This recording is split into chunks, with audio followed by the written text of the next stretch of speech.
Hello friends, welcome to एएशाज़ IAS institute. ये हमारी वेबसाइट है www.aesha.com। यहाँ हम करंट अफेयर्स अपलोड करते हैं on a daily basis, plus ये ऑनलाइन टेस्ट इनिशिएटिव भी है। तो यहाँ पे ऑनलाइन टेस्ट अपलोड किए जाते हैं। तो उसके लिए आपको लॉगिन चाहिए, यूजर नेम और पासवर्ड। तो अगर आप फ्रेश यूजर हो तो आप यहाँ साइन अप कर सकते हैं। यहाँ डिटेल्स भरिए। ब्रांच इरेलीवेंट है क्योंकि ऑनलाइन कोर्स है। कोर्स कैटेगरी में आप UPSC civil service exam select कीजिए। सिलेक्ट कोर्स में आप फ्री डेली एमसीक्यू टेस्ट चाहिए, एमसीक्यू टेस्ट ऑनलाइन, ये आप सिलेक्ट कीजिए और साइन अप कीजिए। इंस्टीट्यूट आपको रजिस्टर करेगा। ये एक फ्री कोर्स है, इसके अंदर कोई फी नहीं है। आप इसको साइन अप करके आपको एक बार लॉगिन आईडी और पासवर्ड मिल गया तो उसको यूज करके आप यहाँ साइन इन कर सकते हैं हमारे टेस्ट पैनल पे। और यहाँ पे डेली एमसीक्यू टेस्ट होते हैं, 10 questions on a daily basis, जो करंट अफेयर्स न्यूज कवरेज है उसके ऊपर ही। तो जो करंट अफेयर्स कवरेज भी होता है, तो ये हम जून मंथ का आज देखेंगे, 1 जून का। तो जून मंथ का करंट अफेयर्स भी यहाँ पे हम news, keywords, editorials, question bank और पीडीएफ यहाँ पे उसका कंप्लीट कवरेज का सबका पीडीएफ बना के अपलोड करते हैं। तो आप ये पीडीएफ डाउनलोड भी कर सकते हैं। तो ये जो न्यूज कवरेज होगा उसके बेसिस पे ही सारे एमसीक्यू क्वेश्चंस होंगे। ये कीवर्ड्स इनिशिएटिव एक नया इनिशिएटिव है जो हमने अभी स्टार्ट किया है। तो ये कीवर्ड्स इनिशिएटिव में आपके जो करंट अफेयर्स में जो भी टर्मिनोलॉजीज आती है न्यूज में, जैसे कि जीडीपी, एनडीपी आज के न्यूज के लिए, तो जो भी ये टर्मिनोलॉजीज आएगी उसको यहाँ इलैबोरेट किया गया है। तो ये सब टर्मिनोलॉजी ज्यादा इंपॉर्टेंट होती है क्योंकि यूपीएससी में प्रीलिम्स में जब सवाल पूछे जाते हैं तो ज्यादातर सवाल ये टर्मिनोलॉजीज पे होते हैं rather than the specific news. तो इसीलिए क्या है उसके बारे में पता होना जरूरी है। जैसे विजिंगटन प्रोजेक्ट अब न्यूज में है, तो ये क्या है आप थोड़े टाइम बाद भूल जाओगे। तो यहाँ पे अगर आप बार बार इसको रिवाइज करते रहोगे तो ये आप रिकलेक्ट करने में इजी हो जाएगा। इंटरनेशनल ऑर्गेनाइजेशंस जो न्यूज में होते हैं, इंटरनेशनल इनिशिएटिव्स जैसे नॉर्थ साउथ ट्रांसपोर्ट कॉरिडोर, तो ये जो भी न्यूज में होते हैं, स्ट्रेटेजिक पार्टनरशिप मॉडल जो है डिफेंस प्रोक्योरमेंट पॉलिसी के अंदर, तो इसकी डिटेल्स आपको पता होनी चाहिए। तो इसको यहाँ पे जिस्ट में दिया गया है। कलवरी जो scorpion submarine, first scorpion submarine का नाम है, जो प्रोजेक्ट 75 के अंदर हम डेवलप कर रहे हैं, मुस्कान डॉक्स लिमिटेड पे ये बनाई जा रही है। तो ये कलवरी क्या है आपको पता होना चाहिए ऐसे। फिर यहाँ पे वो जो ये जो डिजिटाइजेशन के टाइम पे जो सारे कीवर्ड्स थे, तो अभी आज की न्यूज में ये भी है कि डिजिटल इकोनॉमी अब वही है, डिजिटल नॉन कैश ट्रांजेक्शंस अब फिर से गिर रहे, उतने ज्यादा वॉल्यूम में हो नहीं रहे, उतने ज्यादा वैल्यू में नहीं हो रहा है। तो इसीलिए यहाँ पे फिर से वही टर्मिनोलॉजीज आई है। तो आपको इसके बारे में, सबके बारे में क्लियरली पता होना चाहिए। क्लैरिटी भी जरूरी है।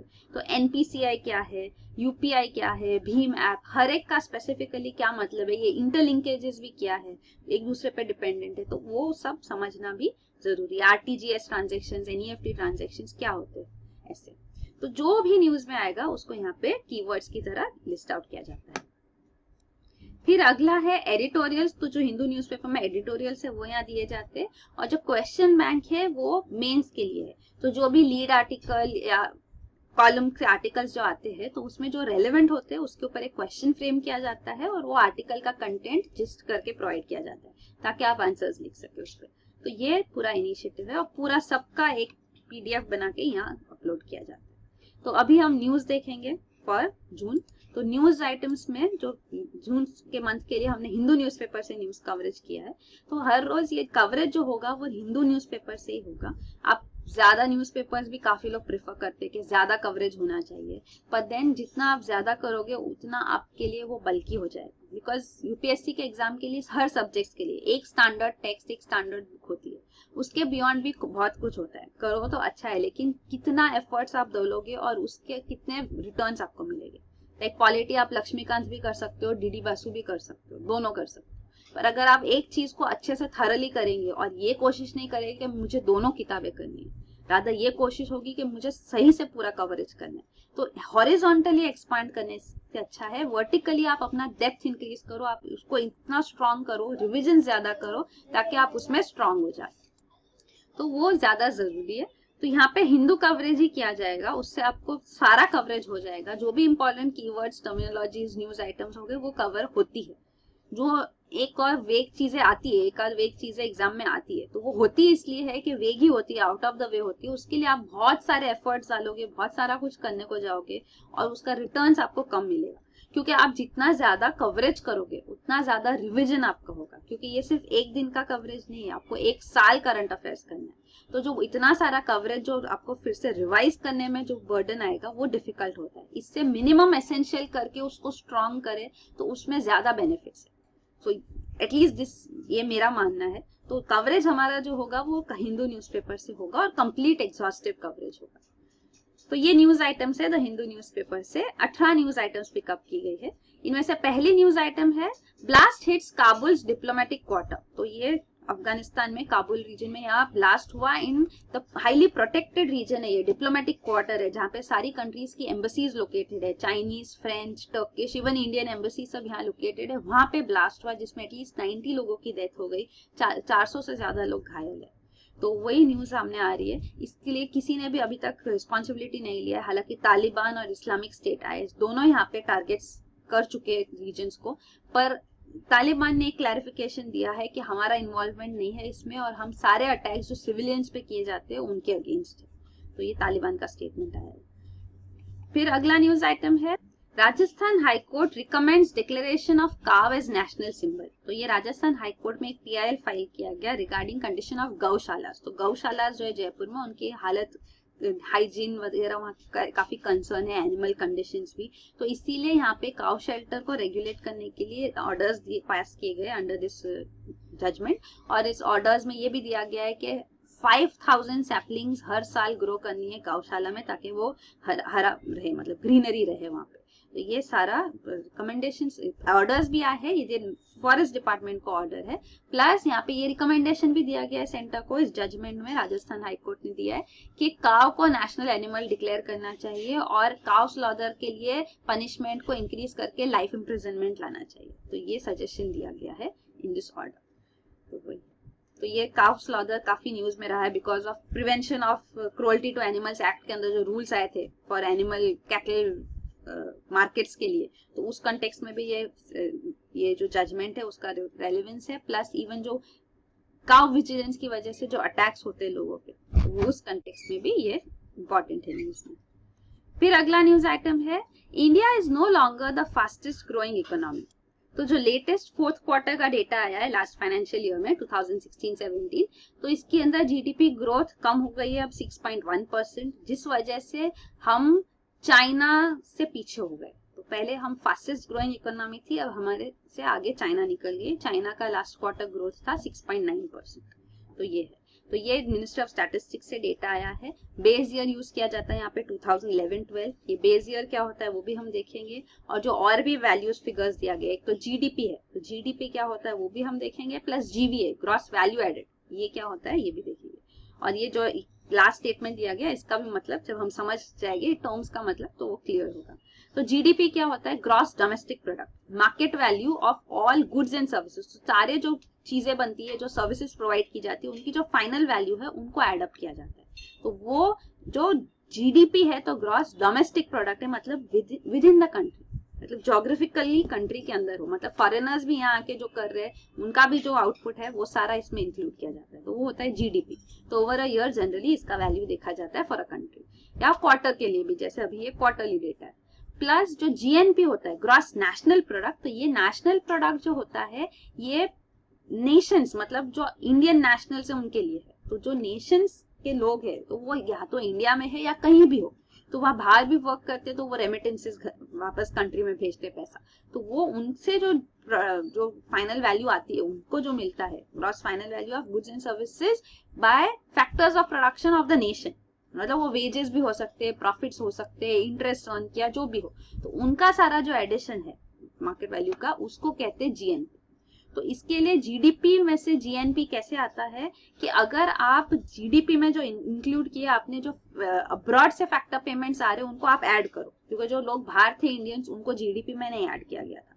तो जो बाहर से पैसा आ रहा है, फैक्टर पेमेंट्स आ रहे बाहर से, उनको ऐड करें, और जो फॉरेनर्स है इंडिया में जो अपना पैसा बाहर भी भेजेंगे तो वो फैक्टर पेमेंट्स अब्रॉड जो जा रहे हैं उनको सब्ट्रैक्ट कीजिए। तो जीडीपी में से जीएनपी डेटा मिलता है, ये है। और जो तीसरा टर्म था जीवीए, ग्रॉस वैल्यू एडिशन, तो ये वैल्यू एडिशन पे, मतलब हर एक जो कमोडिटी है उसका जो आप मार्केट वैल्यू देख रहे हैं, तो मार्केट वैल्यू जो है फाइनल प्राइस है। तो हर स्टेज पे जो वैल्यू एडिशन होता है तो उसके अंदर आपको एफर्ट्स, कॉस्ट लगते हैं। लेकिन अगर आप मार्केट वैल्यू देखोगे तो मार्केट वैल्यू सिर्फ कॉस्ट प्राइस नहीं होती, कॉस्ट प्राइस के अलावा उसमें टैक्सेस ऐड किए जाते हैं, और अगर कोई सब्सिडी है तो उसको डिडक्ट करना होता है। तो ये टैक्सेस और सब्सिडीज की वजह से हमको क्लियर आइडिया नहीं मिलती कि इकोनॉमिक एक्टिविटी की वजह से क्या वैल्यूज है। तो इसीलिए जीडीपी में से जब टैक्सेस हटा दे, तो टैक्सेस गवर्नमेंट लेती है हमसे, तो हम उसको हटा दें, और सब्सिडीज प्रोवाइड की जाती है, गवर्नमेंट देती है हमको, तो उसको ऐड करें तो GVA gross value addition figure मिलता है। फिर और दो टर्मिनोलॉजीज होती है, ये प्रीफिक्सेस होते हैं, मतलब जीडीपी हो या जीएनपी हो या जीवीए हो, उसके आगे अगर नॉमिनल है और रियल है, मतलब नॉमिनल जीडीपी है तो उसका क्या मतलब है, रियल जीडीपी है तो उसका क्या मतलब है। ऐसे तो नॉमिनल टर्म का मतलब होता है करंट प्राइसेस पे, मतलब ये जो कैलकुलेशन किया जाता है करंट प्राइसेस जो उसके बेसिस पे किया जाता है, तो वो नॉमिनल जीडीपी वैल्यू हुआ। रियल जीडीपी वैल्यू है या जो जीवीए जो भी हो, तो रियल जीवीए वैल्यू है तो वो कांस्टेंट प्राइसेस पे होगा, मतलब उसका कैलकुलेशन हम करेंगे एक बेस ईयर के रिलेटेड। तो जैसे हमने अभी न्यूज में देखा था, न्यूज आइटम में, कि 2011-12 बेस ईयर है इसके लिए, फिलहाल हमने ये बेस ईयर रखा है कंट्री ने। तो ये 2011-12 एक स्टैंडर्ड ईयर होता है जिससे आप कैलकुलेट करते हैं, क्योंकि अगर हर साल इन्फ्लेशन हो रहा है तो प्राइस लेवल्स वैसे ही बढ़ रहे हैं, तो जीडीपी वैल्यू भी आप देखोगे तो पिछले साल से अभी कंपेयर करोगे तो वो बढ़ गई होगी, लेकिन वो रियल नहीं है। तो रियल जीवीए वैल्यू लाने के लिए हमको कांस्टेंट प्राइसेस पे कंपैरिजन करना होगा, तो ये उसमें जो एडजस्टमेंट्स किए जाते हैं उसको रियल जीवीए वैल्यू कहते हैं, मतलब दिस कंसिडरेशन फॉर इन्फ्लेशन लिया जाता है इसके अंदर। तो ये है। फिर अगला न्यूज आइटम, और फिर जो लास्ट स्टेटमेंट था यहाँ पे ये न्यूज आइटम में, तो जीडीपी ग्रोथ रेट जो है वो थोड़ा ज्यादा है जीवीए ग्रोथ से। तो ये क्यों है, क्योंकि जीवीए के अंदर इनडायरेक्ट टैक्सेस वगैरह नहीं इंक्लूडेड होते, तो जीडीपी में इंक्लूडेड होते हैं, और फिलहाल जो है इनडायरेक्ट टैक्स नेट में इंक्रीज हुआ है। तो ये indirect tax net of subsidy, मतलब सब्सिडीज हटा के हम सिर्फ टैक्सेस देखें तो उसमें इंक्रीज हुआ है, जिस वजह से जीडीपी ग्रोथ रेट थोड़ा ज्यादा है जीवीए से, है ना। तो वो है। फिर अगला न्यूज आइटम है 3 member panel to prove Vizhinjam pact. तो ये विजिंजम अग्रीमेंट जो है, ये विजिंजम पोर्ट है, डीप सी पोर्ट डेवलप किया जाएगा यहाँ पे। तो ये Kerala government, former Kerala government, जो पहले केरला गवर्नमेंट थी, उनके अंदर इसको इनिशिएट किया गया था। ये 7,525 करोड़ का प्रोजेक्ट है पोर्ट बनाने के लिए, और इसके लिए ग्लोबल बिडिंग की गई थी, जिसके अंदर एवीपीएल, अदानी विजिंजम पोर्ट्स लिमिटेड, इनको ये पोर्ट का कॉन्ट्रैक्ट दिया गया। तो ये पब्लिक प्राइवेट पार्टनरशिप है। तो ये पीपीपी मॉडल के ऊपर अभी स्टडी की गई, जो कैग ने ऑडिट किया, उसके अंदर उन्होंने सामने लाया है कि जो अग्रीमेंट साइन किया गया इसमें डिस्क्रिपेंसीज है, लैप्सेस है, जिस वजह से स्टेट गवर्नमेंट को नुकसान हुआ है और जो प्राइवेट एंटिटी है उसको काफी ज्यादा फायदा हुआ है। तो दो स्पेसिफिक पॉइंट्स हाईलाइट किए गए हैं। एक तो है कि पीपीपी प्रोजेक्ट जनरली 30 सालों के लिए होता है, क्योंकि आपको कंसेशंस देने होते हैं पीपी जो प्राइवेट सेक्टर पार्टनर है उनके लिए, कि वो इन्वेस्ट कर रहे हैं तो उनको उस पर रिटर्न्स मिले। तो जो कंसेशन पीरियड होता है वो जनरली 30 इयर्स के लिए होता है, लेकिन इस प्रोजेक्ट के लिए, इस डील के लिए 40 इयर्स का कंसेशन पीरियड रखा गया। तो ये ह्यूज लॉस है, तो गवर्नमेंट को लॉस होगा इसमें। प्लस जो बाद में थोड़े टाइम बाद इसके अंदर जो प्रोजेक्ट्स के अंदर चेंजेस किए गए, जिस वजह से गवर्नमेंट को और पेमेंट करना पड़ा अदानी पोर्ट लिमिटेड को, तो इस वजह से गवर्नमेंट को वही उतना अमाउंट का लॉस हुआ। तो ये आप देख सकते हैं मॉडिफिकेशन अग्रीमेंट में किया गया, तो एक्सेस पेमेंट जो किया तो वो आपने पेमेंट अभी से कर दिया, अगर आप बाद में पेमेंट होता वो, तो आपको इंटरेस्ट उतने टाइम तक मिलता उस पैसे पे, तो वो इंटरेस्ट लॉस हो गया आपका, क्योंकि आपको तभी फिर पेमेंट करना पड़ा। तो ये मॉडिफिकेशन ऑफ अग्रीमेंट भी किया गया स्टेट गवर्नमेंट के through, even without any demand, कोई डिमांड नहीं था, फिर भी गवर्नमेंट ने क्या सेइंग के क्लैरिटी लाने के लिए हम ये कर रहे हैं। तो वही सारा यहाँ पे पॉइंट्स हाईलाइट किए गए हैं कि इससे काफी ज्यादा फायदा अदानी पोर्ट को हो रहा है। तो ये आप देख सकते हो, उनको एडिशनल रेवेन्यू मिलेगा 10 साल ये इंक्रीज करने से भी 29,217 करोड़ एडिशनल रेवेन्यू मिलेगा, ये कैग का एस्टिमेट लगाया गया है, और स्टेट को 61,095 करोड़ का लॉस होगा। तो ये सारे फिगर्स है। प्लस प्रोजेक्ट का कॉस्ट तो था 7,525 करोड़, तो ये कॉस्ट है, इसमें अदानी का इन्वेस्टमेंट है 2,454, स्टेट केरला स्टेट गवर्नमेंट का 3,436, और जो बाकी का अमाउंट है वो वायबिलिटी गैप फंडिंग है। मतलब जब प्रोजेक्ट होता है उसके अंदर आपको जितना मैक्सिमम इन्वेस्टमेंट कर सकते हैं वो सफिशिएंट नहीं होता, तो एक गैप आ जाता है कि आप जब तक इतना इन्वेस्ट नहीं करोगे तब तक वो प्रोजेक्ट पिकअप नहीं करेगा, वायबल नहीं होगा, पेइंग नहीं होगा। तो वो वायबिलिटी गैप जो होती है उसको फंड किया जाता है, उसको वायबिलिटी गैप फंडिंग कहते हैं, और इस केस में ये viability gap funding central government provide कर रही है। तो ये सारे ये विजिंजम पोर्ट प्रोजेक्ट के बारे में डिटेल्स है। तो अभी जो न्यूज है वो ये है कि जो केरला गवर्नमेंट है उन्होंने एक 3 मेंबर कमीशन बनाया है, और इनको टास्क दिया गया है कि वो स्टडी करे कि जो कैग ने डिस्क्रिपेंसीज हाईलाइट किया उनके ऊपर ये स्टडी की जाएगी, और ये 6 मंथ्स में अपना रिपोर्ट सबमिट करेंगे। फिर अगला न्यूज आइटम है school education in Bihar has collapsed. तो ये क्लास 12 के बिहार स्टेट एजुकेशन बोर्ड के जो रिजल्ट्स है उसके अंदर 64% स्टूडेंट्स फेल है, सिर्फ 34.25% बच्चे पास हुए हैं। तो ये हाई फेलियर रेट जो है वो क्यों है, तो ये कहा जाता है कि हर बार मास चीटिंग होती थी, इस बार रेगुलेशन स्ट्रांग थे तो मास चीटिंग नहीं हो पाई, इस वजह से ये स्कोर्स इतने लो आए। लेकिन थोड़े स्टूडेंट्स हैं जिन्होंने IIT JEE एंट्रेंस एग्जाम भी क्लियर किया है, लेकिन इस एग्जाम में उनको फेल किया गया है, तो वो डिमांड कर रहे हैं कि रिवैल्यूएशन भी किया जाए हमारे पेपर्स का। तो ये स्टेटस है बिहार में फिलहाल।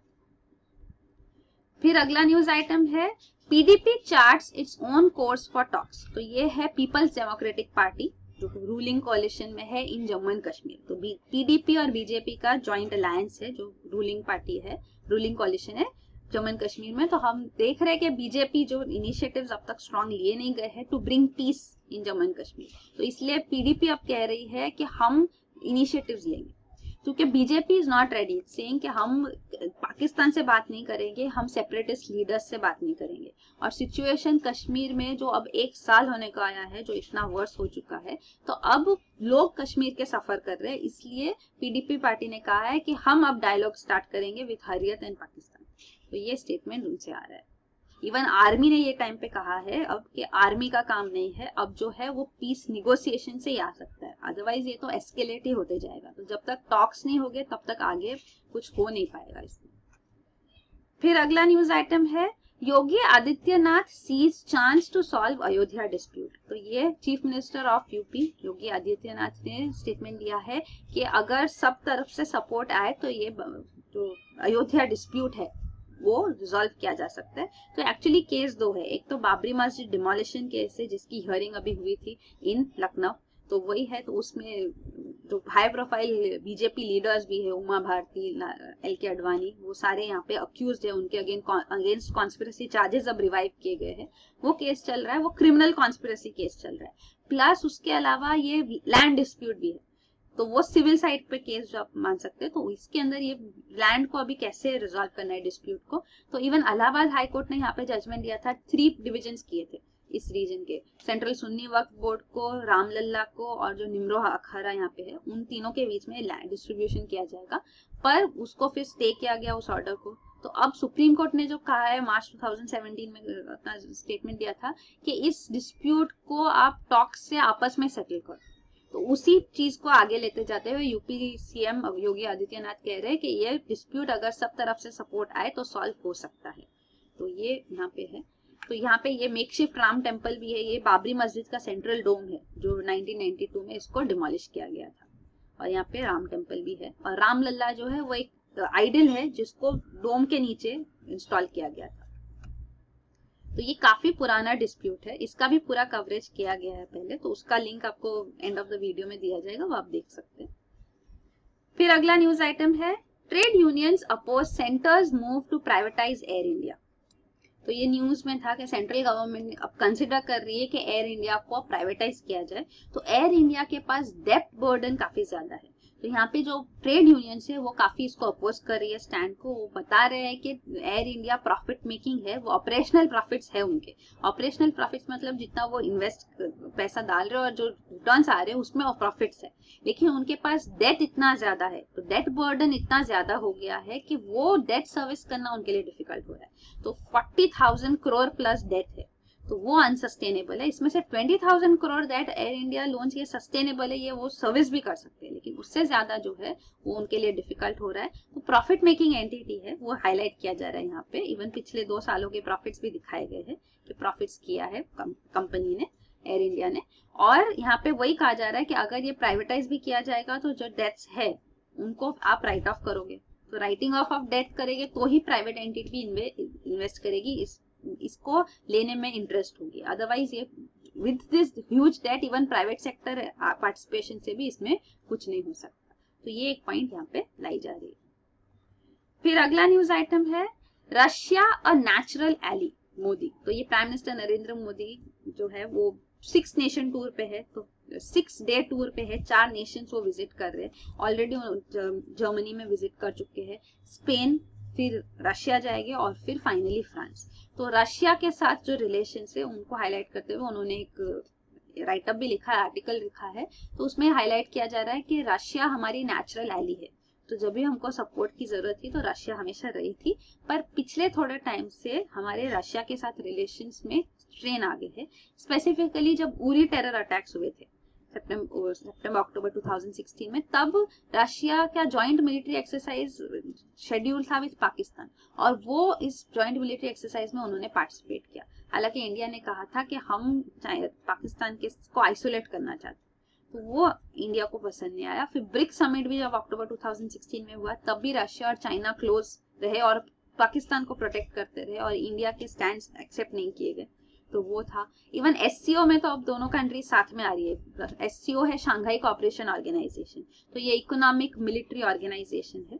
तो ये जो है इसके अंदर चाइना भी मेंबर है, रशिया मेंबर है, सेंट्रल एशियन नेशंस है इसमें, तो ये शांघाई कोऑपरेशन ऑर्गेनाइजेशन है।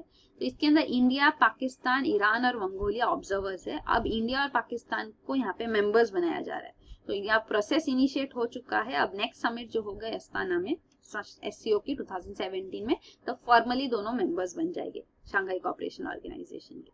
तो ये क्लोज रिलेशनशिप फिर से हो जाएंगे रशिया चाइना के साथ, इंडिया पाकिस्तान भी साथ में आने वाले, तो वो एक पॉइंट है। और even Russian president Vladimir Putin ने भी ahead of this meeting with prime minister Narendra Modi, उन्होंने भी कहा है कि हम दोनों इक्वल पार्टनर्स है इंटरनेशनल अफेयर्स में, और हम चाहते हैं कि फ्री ट्रेड निगोशिएशंस हो, इवन यूरेशियन इकोनॉमिक यूनियन जो है उसके साथ इंडिया का एफटीए हो, उसको वो एंडोर्स कर रहे हैं। तो यूरेशियन इकोनॉमिक यूनियन जो है, तो ये कंट्रीज यहाँ पे 5 है, रशिया, बेलारूस, कजाकिस्तान, ताजिकिस्तान और किर्गिस्तान।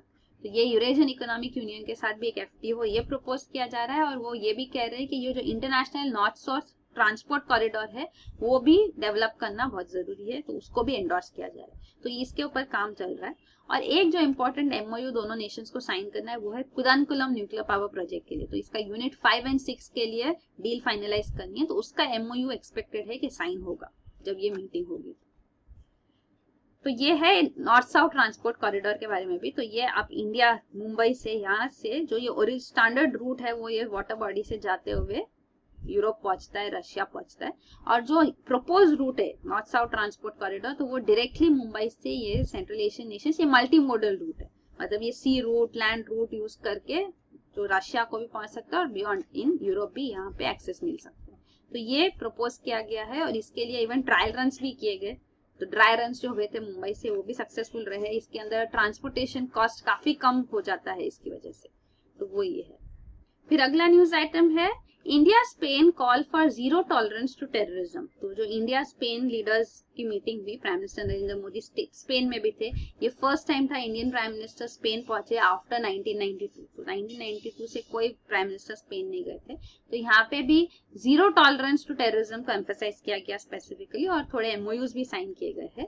तो जीरो टॉलरेंस मतलब कि टेररिज्म में भी टेररिस्ट के बीच में सेग्रीगेट किया जाता है कि ये गुड टेररिस्ट है, बैड टेररिस्ट है, तो वो उसकी वजह से पूरे कॉम्प्लिकेट हो जाता है मैटर। तो इसके लिए जीरो टॉलरेंस होना चाहिए। एनी फॉर्म ऑफ टेररिज्म है उसको आप बैन करो, आप उसको स्ट्रांगली अगेंस्ट खड़े रहो। सिलेक्टिव पार्शियल अप्रोच बेनिफिशियल नहीं होगी। तो ये एक पॉइंट दोनों कंट्रीज ने साथ में हाईलाइट किए। फिर अगला न्यूज आइटम है preventive detention not a quick alternative to normal legal process, supreme court. तो ये सुप्रीम कोर्ट के सामने एक पिटिशन आया, केस आया था। ये एक सीड मैन्युफैक्चरर है तेलंगाना को, कि उनको प्रिवेंटिव डिटेंशन के अंदर डिटेन किया गया। तो सुप्रीम कोर्ट यहाँ पे कह रही है कि अगर लॉज अवेलेबल है, जनरल लॉज अवेलेबल है, तो फिर ये प्रिवेंटिव डिटेंशन का यूज क्यों किया जाता है। तो ये ऑफकोर्स सब्जेक्टिव है कि प्रिवेंटिव डिटेंशन आना चाहिए या नहीं, तो ये सब्जेक्टिव है। डिसीजन मेकिंग तो ये डिटेनिंग अथॉरिटी का ही है, पर इसके अंदर एक इम्पॉर्टेंट इशू इन्वॉल्व है जो है life and liberty of citizen. तो इसके अंदर फंडामेंटल राइट्स इन्वॉल्व है। Article 14 right to equality, article 19 right to freedom, 21 right to life, article 22। तो ये सारे जो फंडामेंटल राइट्स है इसके ऊपर क्वेश्चंस रेज किए जा सकते हैं कि क्या आपने जो स्टेप लिया वो आपके स्टैट्यूटरी पावर्स के स्कोप के अंदर है या नहीं। तो ऑफ कोर्स वो जुडिशरी डिसाइड करेगी, और अगर ये जो एक्शन लिया गया है वो बियॉन्ड द स्टैट्यूट होगा, बियॉन्ड द रिक्वायरमेंट होगा, तो फिर उसको कलरेबल एक्सरसाइज ऑफ पावर माना जाएगा। मतलब ये करप्ट प्रैक्टिस इन्वॉल्व है, ये गलत इरादे से ये किया गया, वो सुप्रीम कोर्ट यहाँ पे रूलिंग दे सकती है, तो वो यहाँ पे हाईलाइट किया गया। फिर अगला न्यूज आइटम है strategic partnership model takes effect. तो ये हम कई टाइम से डिस्कस कर रहे हैं स्ट्रेटेजिक पार्टनरशिप मॉडल। तो ये इसके अंदर private sector, Indian private sector entities defence में पार्टिसिपेट कर सकते हैं, वो डायरेक्ट डीलिंग्स कर सकते हैं with foreign OEMs, original equipment manufacturers, उनके साथ डील करके ये टेक्नोलॉजी ट्रांसफर के थ्रू मेक इन इंडिया कर सकते हैं, डिफेंस टेक्नोलॉजी यहाँ पे खुद डेवलप कर सकते हैं। तो ये डिफेंस प्रोक्योरमेंट पॉलिसी का पार्ट है और इसको फाइनली अब नोटिफाई किया गया है और इसके अंदर डिटेल्स दी गई है कि जो स्ट्रेटेजिक पार्टनर सिलेक्ट किए जाएंगे उनके लिए इवैल्यूएशन क्राइटेरिया क्या होगा, कैसे सिलेक्ट किए जाएंगे, वो सब बताया गया है। तो उनको एक्सपीरियंस भले ना हो, क्योंकि ये भी एक फैक्ट है कि इंडियन प्राइवेट सेक्टर को डिफेंस मैन्युफैक्चरिंग में ज्यादा एक्सपीरियंस नहीं है, तो अगर लिमिटेड एक्सपीरियंस होगा तो भी उनको कंसिडर किया जा सकता है फाइनल इंटीग्रेशन के लिए इन द डिफेंस सिस्टम्स। तो वही है। और दूसरा है कि अगर ओरिजिनल इक्विपमेंट मैन्युफैक्चरर्स जो है फॉरेन ओईएम्स, उनको भी जब सिलेक्ट किया जाएगा तो दोनों साइड है, एक तो इंडियन एंटिटी सिलेक्ट करेंगे और फॉरेन ओईएम। तो फॉरेन ओईएम भी अगर कोई कैटेगरी के लिए मल्टीपल नहीं आते, सिर्फ एक ही आता है ओरिजिनल इक्विपमेंट मैन्युफैक्चरर्स का सबमिशन, तो उन केसेस में भी इनको कंसिडर किया जाएगा और टेक्निकल इवैल्यूएशन किया जाएगा। नहीं तो कई बार ऐसे बिड्स जो है उनको कैंसिल करना पड़ता है क्योंकि सिंगल वेंडर सिचुएशन आ जाता है, तो इसके लिए अवॉइड करने के लिए ये भी मेंशन किया गया है। तो 4 सेगमेंट्स के लिए स्ट्रेटेजिक पार्टनर्स ढूंढे जा रहे हैं, वो 4 सेगमेंट्स ये है। एक है submarines for the navy, single engine fighters ये एयरफोर्स के लिए है, armoured vehicles for the army और हेलीकॉप्टर्स जो नेवी की रिक्वायरमेंट है। तो ये सारे के लिए जो कंटेंडर्स है प्राइवेट सेक्टर कंटेंडर्स वो भी यहाँ पे मेंशन्ड है। तो ये अभी इनको सिलेक्ट किया जाएगा, अभी ये फाइनली नोटिफाई किया गया। पहले जब न्यूज में था तो ये डिफेंस एक्विजिशन काउंसिल ने इसको अप्रूव किया था, कैबिनेट ने अप्रूव किया था, अब इसको नोटिफाई किया गया। फिर अगला न्यूज आइटम है first scorpion submarine Kalvari to be commissioned by July. तो ये कलवरी जो नाम दिया गया है, ये 6 scorpion submarine actually technology transfer के अंदर इंडिया में बनाए जा रहे हैं, बिल्ड किए जा रहे हैं। ये मजगांव डॉक्स लिमिटेड जो पीएसयू है वो इसको बना रही है और यहाँ टेक्नोलॉजी ट्रांसफर हो रहा है, ये फ्रेंच कंपनी है। तो ये 6 स्कॉर्पियन सबमरीन्स बनाए जाएंगे, प्रोजेक्ट 75 है। और जो ये नई स्कॉर्पियंस का अब यहाँ पे बात हो रही है, ये 6 स्कॉर्पियंस है, ये प्रोजेक्ट 75 आई है। तो ये हम इंडिजिनियसली टेक्नोलॉजी ट्रांसफर से बनाएंगे, ये पहला था। ये प्रोजेक्ट 75 ऑलरेडी इनिशिएट हो चुका है और क्योंकि मजगांव डॉक्स लिमिटेड को यहाँ एक्सपीरियंस है इसलिए ये भी एक लाइकली कंटेंडर है। बाकी और कोई पब्लिक पीएसयू डिफेंस पीएसयू यहाँ पे नहीं है, सिर्फ मजगांव डॉक्स एक रेडी है क्योंकि उनको ये प्रोजेक्ट 75 में एक्सपीरियंस है, इसलिए उन्होंने भी यहाँ पे अपना डाला है। तो ये है। तो फर्स्ट जो स्कॉर्पियन सबमरीन अभी इसके फाइनल ट्रायल्स चल रहे हैं, तो इनको नाम दिया गया कलवरी। तो अगर कलवरी नाम आए तो ये क्या है तो आपको पता होना चाहिए विद रिस्पेक्ट टू डिफेंस।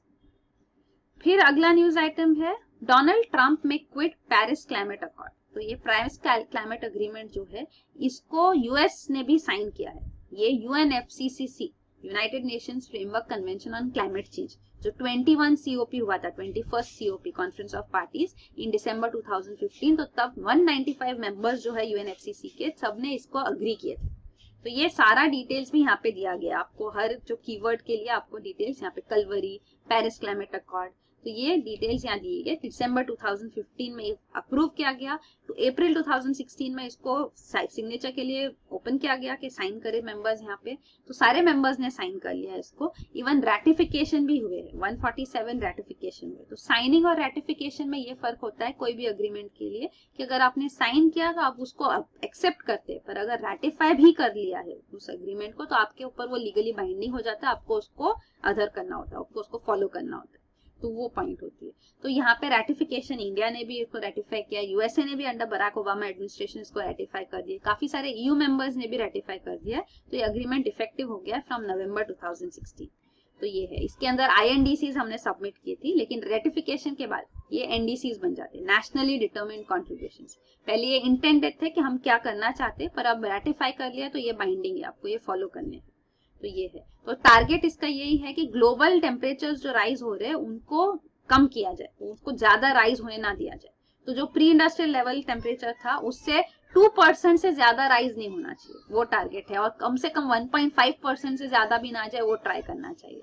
और इसके लिए इवन फंडिंग के लिए भी प्रोविजंस किए गए हैं कि पेरिस क्लाइमेट एग्रीमेंट में फंडिंग कैसे मिलेगा। तो ये जो अग्रीमेंट है, डोनाल्ड ट्रंप ने even during the time of contesting elections भी उन्होंने कहा था कि मैं पेरिस क्लाइमेट एग्रीमेंट को with in 100 days of my office लेने के 100 डेज के अंदर ही हम इससे निकल जाएंगे।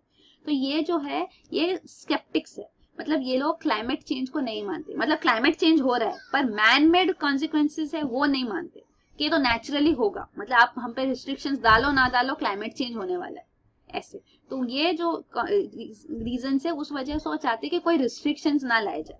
तो इसके लिए वो अगर रिस्ट्रिक्शंस लाए जाएंगे यहाँ पे, तो फिर उनको वहाँ पे जो कोल सेक्टर है स्पेसिफिकली यूएस में काफी सफर कर रही है, तो वो उनको रिवाइव करना चाहते हैं, इसलिए वो चाहते हैं पेरिस क्लाइमेट एग्रीमेंट से वो बाहर निकल जाए। तो उसके ऑफकोर्स कॉन्सिक्वेंसेस काफी ड्रेडफुल भी हो सकते हैं even for the entire world. तो ये एक कंसर्न है। और एक जो इम्पोर्टेंट कंट्री है जिसने पेरिस क्लाइमेट एग्रीमेंट नहीं साइन किया वो है रशिया। तो रशिया ने अब तक उसको रेटिफाई नहीं किया, ये एक एक्सेप्शन है and it's a major emitter to.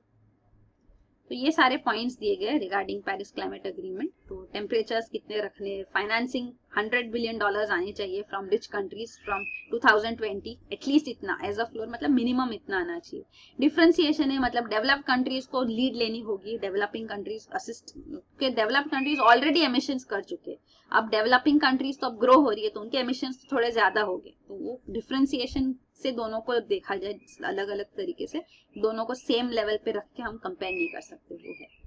फिर अगला है रिव्यू मैकेनिज्म भी है पेरिस एग्रीमेंट में। तो 2023 से रिव्यू स्टार्ट होगा, तो आपने जो एनडीसीज दिए हैं उनका रिव्यू किया जाएगा कि कैसे इसको आपने फुलफिल किया या नहीं। तो ये 2023 में फर्स्ट वर्ल्ड रिव्यू होगा।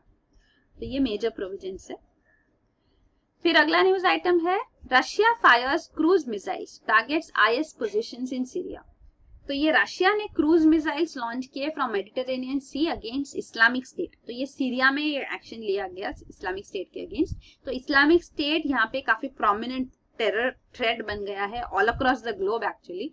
तो ये जो सीरियन सिविल वॉर है, तो यहाँ पे जो एंटिटीज है इन्वॉल्व है, ये पूरा जो है शुरू इसलिए हुआ क्योंकि ये अरब रेवोल्यूशन जो हुआ था, तो यहाँ पे सारे जो सेंट्रल एशियन नेशंस है यहाँ पे उनके जो लीडर्स है, काफी सारे लीडर्स काफी सालों से पावर में रहे, डेकेड्स के लिए, 10 साल से भी ज्यादा। तो इनके अगेंस्ट पीपल रिवोल्ट कर रहे थे। और यहाँ पे भी जो सीरिया में सीरियन रिबेल्स थे उनको, और बशर अल असद रेजिम के अगेंस्ट, यहाँ पे सीरियन प्रेसिडेंट बशर अल असद है, तो उनके अगेंस्ट ये रिवोल्ट कर रहे थे। लेकिन बशर अल असद अपने पावर से नहीं हटे, बल्कि उन्होंने फोर्स यूज किया अगेंस्ट द रिबेल्स। और ये रिबेल्स को सपोर्ट कर रहे वेस्टर्न पावर्स। तो यहाँ पे यूएसए मेजर सपोर्टर जो वेस्टर्न नेशन है वो ये सीरियन रिबेल्स को सपोर्ट कर रहे हैं, और सीरियन गवर्नमेंट जो है बशर अल असद रेजिम, इसको मेनली रशिया सपोर्ट करती है। और भी काफी सारे एंटिटीज है इस वॉर में, जैसे आप देख सकते हो। और इन दोनों की फाइट में यहाँ पे इस्लामिक स्टेट पावर में आ गया और बहुत प्रोमिनेंट बन गया। तो ये इस्लामिक स्टेट जो ग्रे रीजन कंट्रोल है वो इस्लामिक स्टेट रीजन है। फिर जो ये ग्रीन रीजन है ये सीरियन आर्मी, मतलब गवर्नमेंट बशर अल असद रेजिम का कंट्रोल यहाँ पे है। प्लस जो पिंक रीजन है ये सीरियन रिबेल्स के कंट्रोल में है। और ये जो रीजन है ये कुर्दिश फोर्सेस है। तो ये कुर्दिश फोर्सेस जो है ये कुर्दिस्तान एक सेपरेट नेशन चाहते हैं, और ये मेजरली टर्की में इनके अगेंस्ट प्रोसिक्यूशन होता है, इनको टारगेट किया जाता है। तो ये कुर्दिश जो है, ये कुर्दिश इस्लामिक स्टेट के अगेंस्ट फाइट कर रहे हैं, टर्की इनके अगेंस्ट फाइट कर रही है, और टर्की इस्लामिक स्टेट के अगेंस्ट भी है, यूएस के साथ है। तो ये पूरा कॉम्प्लिकेटेड नेचर हो गया पूरा, कितने सारे एंटिटीज यहाँ पे वॉर में इन्वॉल्व है कि सब एक दूसरे के अगेंस्ट। क्योंकि ये इस्लामिक स्टेट के अगेंस्ट रशिया ने भी अभी जो एक्शन लिया वो हम देख रहे हैं, यूएसए भी उनके अगेंस्ट फाइट कर रही है, और दोनों आपस में भी फाइट कर रहे हैं। तो ये सारे कॉम्प्लिकेशन है यहाँ पे इन सीरिया। फिर अगला न्यूज आइटम है non-cash transactions in May slide back to near November levels। तो ये जो डेटा आया है आरबीआई से सामने कि जो नॉन कैश ट्रांजैक्शन है वो काफी कम हो गए। तो पिछले मंथ मई में भी ये कम हो गए थे, अप्रैल में भी, और अब मई के डेटा में भी यही दिखा है कि नॉन कैश ट्रांजैक्शन कम हो गए। तो डीमोनेटाइजेशन के बाद डिजिटल ट्रांजैक्शन काफी इंक्रीज हुए थे, पर अब फिर से वो गिर रहे। सिर्फ दो एंटिटीज है, दो एस्पेक्ट्स है जिसके अंदर नॉन कैश ट्रांजैक्शंस इंक्रीज हो रहे हैं, डिजिटल ट्रांजैक्शंस, वो है यूपीआई और ई वॉलेट्स। और बाकी आरटीजीएस ट्रांजैक्शंस कम हो रहे हैं, एनईएफटी ट्रांजैक्शंस कम हो रहे हैं। तो ये सारा सामने आया है। तो ये सब टर्मिनोलॉजीज है, इसका क्या मतलब है पूरा हमको पता होना चाहिए, तो वो हम देखेंगे। ये यूपीआई जो है यूनिफाइड पेमेंट इंटरफेस, ये ऐप है। तो ये ऐप डेवलप किया है एनपीसीआई ने, national payments corporation of India. तो आपको ये ऐप डाउनलोड करना होता है, इंस्टॉल करना होता है अपने फोन में, और यहाँ पे एम पिन आपको सेट करनी होती है, और आप जितने बैंक अकाउंट है सब इसमें डाल सकते हो, और आप रियल टाइम यहाँ पे फंड सेटलमेंट कर सकते हैं। आपको हर एक बैंक का डिटेल्स भी याद रखने की जरूरत नहीं, तो एक ऐप से आप पूरा ट्रांजेक्शन कर सकते हैं।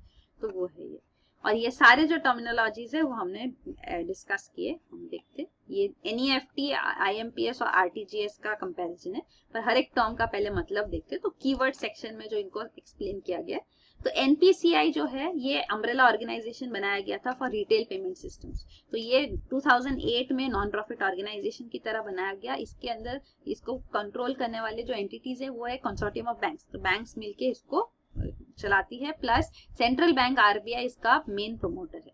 तो वो है, और ये इन्होंने एनपीसीआई ने अब डेवलप किया है रुपे कार्ड। तो जैसे मास्टर कार्ड वीजा होता है वैसे ही रुपे कार्ड भी है। तो ये कार्ड पेमेंट नेटवर्क है। तो हम डोमेस्टिक कार्ड पेमेंट नेटवर्क भी हमारा होना चाहिए, क्योंकि ये ट्रांजेक्शन जो है ये जब हम मास्टर कार्ड वीजा यूज करते हैं तो फॉरेन एंटिटीज को यहाँ पे प्रॉफिट्स जाते हैं। तो इसलिए हम अपना national domestic card payment network बनाना चाहते थे, तो वो एनपीसीआई ने बनाया रुपे।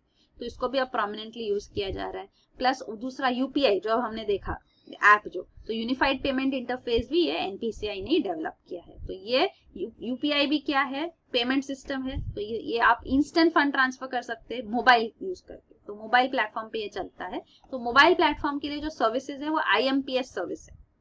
तो ये आईएमपीएस सर्विस भी यहाँ मेंशन है कि क्या है ये आईएमपीएस। और ये भीम ऐप भी जो है, ये आपने कई बार सुना होगा, तो भारत इंटरफेस फॉर मनी। तो ये भीम ऐप, इसको इवन डॉक्टर भीमराव अंबेडकर के नाम पे नेम किया गया है।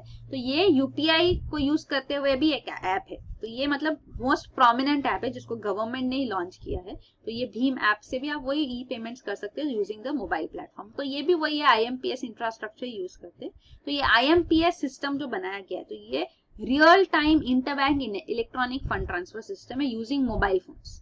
तो जो एनईएफटी आरटीजीएस है उनके साथ साथ अभी आईएमपीएस सिस्टम भी एनपीसीआई ने डेवलप किया है।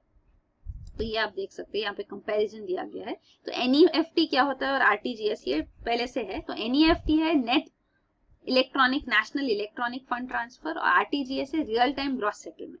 तो ये रियल टाइम है, मतलब इमीडिएटली जब आप फंड ट्रांसफर करेगा इंटरबैंक, आप एक बैंक से दूसरी बैंक में, तो वो रियल टाइम में वो इमीडिएटली फंड ट्रांसफर होगा। ग्रॉस सेटलमेंट मतलब एक सेटलमेंट होगा वो पूरा एक साथ होगा, नेट नहीं किया जाएगा, मतलब बाकी सबके साथ इसको मिक्स नहीं किया जाएगा। तो ये रियल टाइम ग्रॉस सेटलमेंट किया जाता है। नेशनल इलेक्ट्रॉनिक फंड ट्रांसफर जो है, इसके अंदर इलेक्ट्रॉनिक फंड ट्रांसफर ये रियल टाइम नहीं होता। पहले 1 घंटे के गैप से होता था, अब आधे घंटे के गैप से होता है। मतलब आधे घंटे में सब जितने भी ट्रांसफर है एक्यूमुलेट होते हैं, एक बैच बनता है और सब एक साथ किया जाता है। तो ये एनईएफटी है। तो एनईएफटी जनरली यूज किया जाता है। आरटीजीएस तब यूज किया जाता है जब बहुत ज्यादा पेमेंट ट्रांजैक्शन है, या तो वेटिंग पीरियड नहीं चाहिए उनको, इमीडिएटली करना है, तो वो हाई वैल्यू ट्रांजैक्शन के लिए जनरली आरटीजीएस यूज किया जाता है। तो ये दो पेमेंट सिस्टम्स है, लेकिन ये 24/7 नहीं है। तो ये वर्किंग आवर्स में ही फंक्शनल होते हैं। जो आईएमपीएस है मोबाइल प्लेटफॉर्म को यूज करके, वो 24/7 365 डेज अ ईयर आप कर सकते हो उसमें रियल टाइम। तो ये उसका बेनिफिट है, और ये मोबाइल यूज करके किया जाता है आईएमपीएस। तो ये आईएमपीएस को यूज करते हुए जो यूपीआई भी बनाया गया है ऐप, और भीम ऐप भी बनाया गया है, वही है। और ये लास्ट में जो ई वॉलेट्स है, तो ई वॉलेट्स हम जब ऑनलाइन शॉपिंग वगैरह करते हैं तो एक आपका वॉलेट दिया जाता है, आप उसमें पेमेंट्स कर सकते हो, उसको पेमेंट्स के थ्रू आप वो यूज करके शॉपिंग कर सकते हैं। तो वो डिजिटल वॉलेट्स होते हैं, तो वो इलेक्ट्रॉनिकली वो मनी स्टोर किया जाता है। तो ये ई वॉलेट्स है। तो ई वॉलेट्स और यूपीआई के ट्रांजैक्शन जो है, फिलहाल जो डेटा आया, वो ट्रांजैक्शन थोड़े इंक्रीज हुए in terms of volume, but value उनका ट्रांजैक्शन का काफी कम होता है। लो वैल्यू ट्रांजैक्शन होते हैं, हाई वैल्यू। तो in terms of overall value यहाँ पे कोई ज्यादा सिग्निफिकेंट डेवलपमेंट नहीं है, मतलब एब्सोल्यूट वैल्यू में वो काफी कम हो जाते हैं। तो नॉन कैश ट्रांजैक्शन काफी कम हो गया, हालांकि ये दो मीन्स से फिर भी ट्रांजैक्शन होते हैं। तो ये न्यूज है। और फिर last news item, plan for Indian एसईजेड्स इन बांग्लादेश हिट्स बम्प। तो ये इंडियन एसईजेड्स, इंडियन इकोनॉमिक जोन्स जो बांग्लादेश में एस्टेब्लिश करने के लिए न्यूज में था, तो ये एसईजेड्स बांग्लादेश ने 3 जगह भी दिए हैं कि यहाँ पे मोंगला, भेरामारा और मीरसराय। तो ये 3 रीजन्स में बांग्लादेश लैंड भी प्रोवाइड कर रही है कि इंडियन एक्सक्लूसिव एसईजेड यहाँ एस्टेब्लिश किए जाए। तो उनको काफी सारे कंसेशंस भी दे रहे हैं और इंडियन गवर्नमेंट भी कीन है कि हम यहाँ पे एसईजेड डेवलप करें, क्योंकि चाइनीज इन्वेस्टमेंट भी काफी ज्यादा हो रहा है। पर जब इंडियन प्राइवेट सेक्टर्स के साथ जब गवर्नमेंट का डिस्कशन हुआ तो वो कह रहे कि ये एसईजेड जो रीजन्स दिए गए बांग्लादेश से, यहाँ पे इंफ्रास्ट्रक्चर सही नहीं है, प्लस यहाँ पे पावर सप्लाई भी अनइंटरप्टेड नहीं है, मतलब वो भी आती जाती रहती है, तो वो हमारे लिए डिफिकल्ट होगा। तो आप बांग्लादेश से कहो कि हमको ऑल्टरनेटिव साइट दे, चित्तगोंग पोर्ट के पास साइट दे, ये ढाका कैपिटल के पास साइट दे, जैसे उन्होंने एसईजेड साइट्स दिए टू चाइना। तो ये वो डिमांड कर रहे हैं और वो कह रहे हैं कि इंसेंटिव्स पे भी हमको क्लैरिटी चाहिए कि और अश्योरेंस मिले कि हमको अगर बांग्लादेश में गवर्नमेंट चेंज हुई तो भी ये सारे कंसेशंस मिलेंगे।